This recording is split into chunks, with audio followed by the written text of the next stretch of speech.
Hello everyone, hope all is well. Today I will be presenting on the modeling technique known as robust regression. So let's start off with taking a look at the data I will be using. So this data shows crime rates for all the states as well as Washington DC. It gives some characteristics of the states such as the percent of people with a high school education, their percent of people living in a metropolitan area, percent of people below the poverty line, etc. So this data, the crime variable is considered as violent crime and is measured out of 100,000 people. So if we look at the first observational unit in our table, we see Alaska has a crime value of 761, which means there's 761 violent crimes per 100,000 people in that state. Um, so when we do look at a visualization of this data, we'll see that Washington, D.C. is an extreme outlier in our data, as it has a violent crime rate of almost 3,000, compared to the other highest crime rates being around 1,000. And so our research question is, how do different factors in a state, specifically percent of the population living in metropolitan areas, impact crime rates, and how can we get the best model for our data without excluding any data points? So robust regression analysis, and specifically iteratively reweighted least squares of robust regression, which is what we will be talking about, will make the most sense if we talk about when to use it before we talk about what it is. So robust regression is useful when we're working with data that appears to be linear, but the equal variance condition is not satisfied, or there are outliers that impact the data. So when we think about how models are made with linear regression, we fit the line based on the sum of least squares of the residuals. To minimize this sum, an outlier can pull the line of best fit towards it, and thus the outlier has a lot more impact than any other point. Robust regression is used to lessen the weight of outliers in order to fit a better line while still including all the data points. So the plot on the left shows the data which we will be working with, in which there is a clear outlier at the top right of the plot, and that is the Washington, D.C. observational unit. And then the data on the right is not data we will be looking at, but it is an example of a plot where we'd maybe want to consider robust regression because the equal variance condition does not appear to be satisfied. So now we can start talking about what iteratively reweighted least squares for robust regression is and how it is different from simple regression. So on the left of the slide, we have the equation that we would be using to fit a linear regression line by using the sum of least squares of the residuals. And then for robust regression on the right, the basic concept is that we are using very similar methods for fitting a line, but we now have this W sub I term, which is our weighted term. And the different forms of robust regression will have different ways of producing this weighted term, but the point is that the weighted term changes based on the size of a residual. So when the residual is large, the weighted term will give it less value in the sum, and thus outliers have less impact on the line of best fit for our model. So overall, it is simplest to think of this technique as similar to linear regression or simple linear regression, with a method of fitting a line that is less swayed by outliers or heterogeneity. So two common forms of iteratively reweighted least squares robust regression are Huber's weight function and bi-square weight function. The way these methods are calculated is complex, so the main thing that we can understand from these pictures is the shape of the graphs. These graphs show the size of the residual on the x-axis and then what the weighted term would be on the y-axis. And both of these plots are centered at 0, which means that a point with a residual of 0 will be weighted the most in our sum.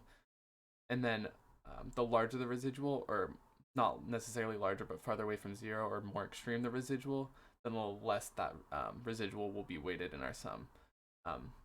So just a quick review, outliers will be weighted less as they have a higher or more extreme residual. So now it's time to apply iteratively reweighted least squares robust regression to our crime data. For our theoretical model, we are basically using the same model as simple linear regression, but we are more cautious with the error as it does not make the same assumptions. Thus, our theoretical model is that crime is equal to beta naught, our intercept, plus beta 1% metropolitan, our variable of interest, plus epsilon, where epsilon follows a normal distribution and the errors are independent.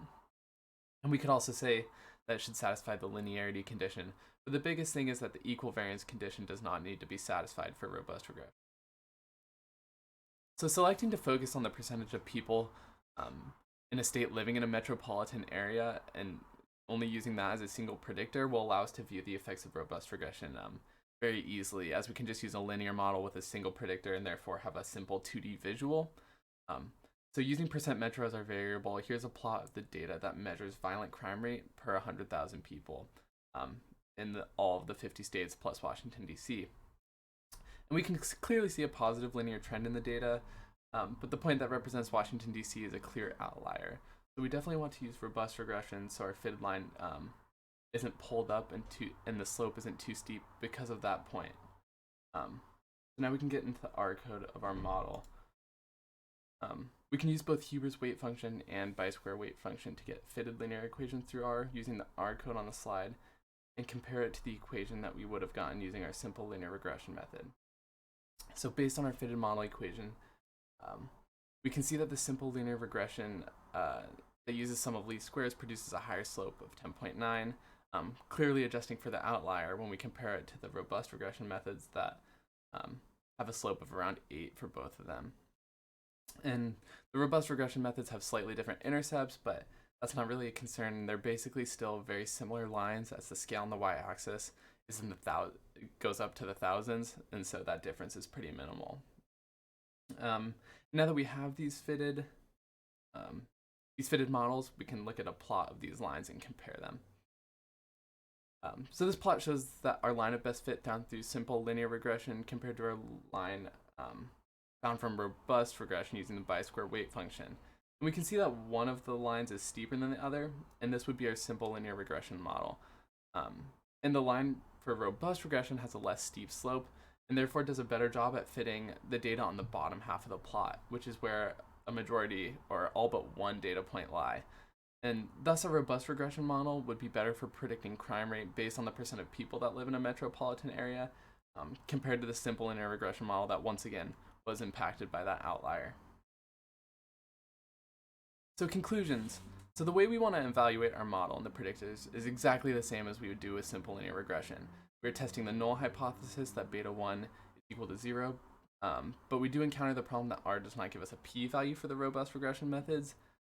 It gives us a t-value of 4.81 with 49 degrees of freedom, so we can use a p-value calculator, shown in the bottom right, to find that the coefficient for our percent metro term yields a p-value of about 0.00015, or approximately 0.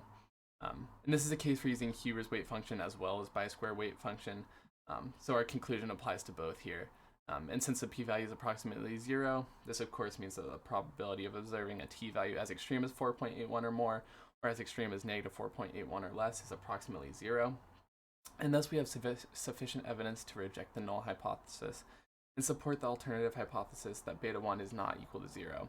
And therefore the percent of people living in a metropolitan area is a significant predictor of the violent crime rates of a state.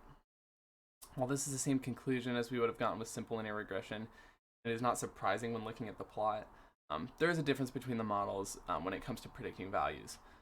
Because a simple linear regression model has a slope of 10, or almost 11, while robust regression yields a slope of about 8, the models will predict different values for different percentages of people living in a metropolitan area. And because the robust method was not impacted by the Washington, D.C. observational unit, as the simple linear regression model clearly was, the iteratively reweighted least squares for robust regression model would be more useful in predicting violent crime rates for a state. The final discussion and critiques. So with this project, I was looking at the relationship between percent of the population in metropolitan areas with regards to violent crimes, and although I found that there was a significant relationship between these two variables, the bigger takeaway from the study is how we can best fit the model without just removing the outliers. We learned earlier in the year how to determine if an observation is an outlier through studentized and standardized residuals, and then we could remove that point or discount it for creating our line of best fit.